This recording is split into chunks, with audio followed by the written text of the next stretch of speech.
what do you want this business to look like. Then once we go through that process, that assessment, then we go through. We use we're partners with a company called Growth Drive, and we use a Clarity One assessment. And Clarity One assessment, what it does that's different from a lot of these other assessments that you have out here, no knock to them, but it actually does a valuation of the business from not just an opinion of value, but a valuation that they would go through from an M&A due diligence standpoint.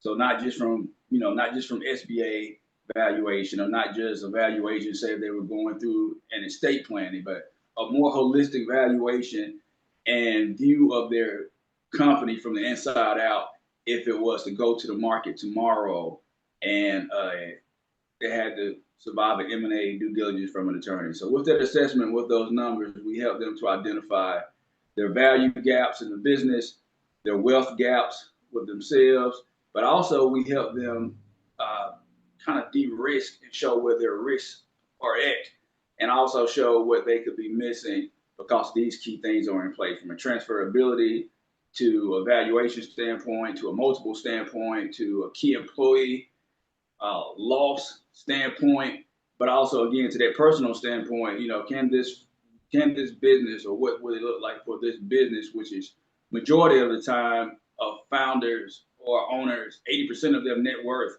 or more is tied to the business. What would that look like in retirement right now? Once we go through that with the founder, really show them those gaps and get that on paper and get them to look at, we call it come to Jesus moment.